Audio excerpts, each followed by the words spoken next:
اسلام میں عورت کو وراثت میں آدھا حصہ کیوں دیا گیا؟ اسلام میں عورت کی آدھی گواہی کیوں ہوئی؟ اسلام میں عورت کو آزادی نہیں ہے کیوں؟ سچ کہوں تو اس طرح کے سوالات نے جان عذاب میں ڈال دی ہے۔ اچھا، یہ سوال کرتا کون ہے؟ وہ خواتین و حضرات جن کو گھر میں کوئی منہ تک نہیں لگاتا اور جن کو صحیح سے وضو نہیں کرنا آتا، پر فیس بک پر مولانا بنے بیٹھے ہیں۔ آپ قرآن کھول کے سورہ نساء پڑھو، اس میں صاف لکھا ہے کہ عورت کو وراثت میں سے آدھا حصہ ملے گا، یعنی بھائی کو 2 تو بہن کو 1۔ یہاں تک کی بات تو آپ نے یاد کر لی، اب آگے بھی چلیں۔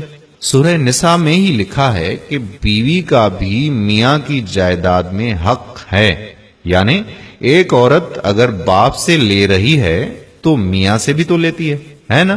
تو اس طرح اسلام عورت کی حق تلفی کہاں کر رہا ہے؟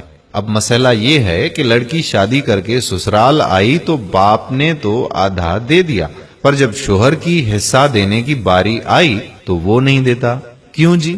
ساری زندگی عورت آپ کی خدمت کرے، گھر سنبھالے، اور جب اسے جائیداد میں حصے کی باری آئے تو چند گالیاں اور کبھی جذباتی بلیک میلنگ اور کبھی باپ بھائی حصہ نہیں دیتے یہ کہہ کر بیٹی کو چپ کرا دیتے ہیں کہ بخش دے، جبکہ اللہ سبحانہ تعالی کا حکم ہے کہ اپنی بہن کو اس کا حق دو، اس کے چور نہ بنو، اور شادی کے بعد بھی اس کے سر پر ہاتھ رکھو۔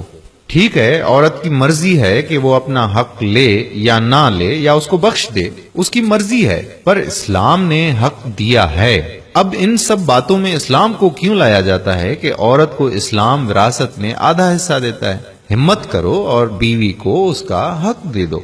اب بات آ گئی عورت کی گواہی پر۔ 1 منٹ کے لیے سوچیں کہ کتنی بار آپ کی غلطیوں پہ آپ کی ماں، بہن، بھابھی یا گھر کی کسی بھی عورت نے پردہ ڈالا ہے؟ کبھی باپ نے غلطی پر پردہ ڈالا؟ نہیں نا۔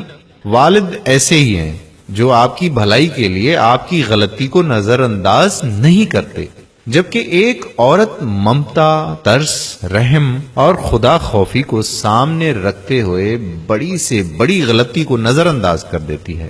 عورت کو اللہ سبحانہ تعالیٰ نے نرم دل کا مالک بنایا ہے، معاف کرنا اس کے خمیر میں ہے، اس لیے وہ نازک حالات میں سخت فیصلے نہیں کر سکتی، اور 99% عورتوں کا یہی حال ہے۔ اب آئی بات آزادی کی۔ جناب، اگر آپ کو یہ لگتا ہے کہ مغرب نے عورت کو آزادی دی ہے تو اللہ سبحانہ تعالیٰ گواہ ہے کہ آپ جیسا خپتی نہ ہوگا کوئی۔ ارے بندے خدا، مغرب نے عورت کو ٹیشو پیپر بنا کے رکھ دیا ہے۔ جو عزم اور جو مقام اللہ سبحانہ تعالیٰ نے عورت کو دیا ہے وہ کسی نے آج تک نہیں دیا۔ روز قیامت آپ سب اپنی ماں کے نام سے اٹھائے جائیں گے تاکہ ہر عورت کا پردہ رہ جائے۔ اب اس نے حرام کا جنا کہ نہیں، یہ بات اللہ سبحانہ تعالیٰ نے پردے میں رکھ لی۔ اللہ تعالیٰ نے اپنے پیار کو ماں کے پیار سے مشابہت دے کے سمجھایا۔ حوا کو آدم کی بائیں پسلی سے بنایا تاکہ وہ دل کے قریب رہے، کوئی اسے پیر کی جوتی نہ سمجھے۔ وہ تمام خواتین اور مرد جن کی نظر میں فحاشی، بے حیائی آزادی کا نام ہے، ان کو کوئی بتا دے کہ انسان اور جانور میں فرق ہے۔ اللہ تعالیٰ مجھ گنہگار سمیت ہم سب مسلمانان عالم کو حیات اور پاک دامنی کا خیال رکھنے اور بے پردگی سے بچنے کی سعادت نصیب فرماتے ہوئے عین صراط مستقیم پر چلنے کی توفیق عطا فرمائے۔ آمین ثم آمین یا رب العالمین۔ امید کرتا ہوں کہ ہماری آج کی یہ ویڈیو آپ کو ضرور پسند آئی ہوگی اور اس کو صدقہ جاریہ کے طور پر اپنے دوستوں احباب کے ساتھ ضرور شیئر کریں گے۔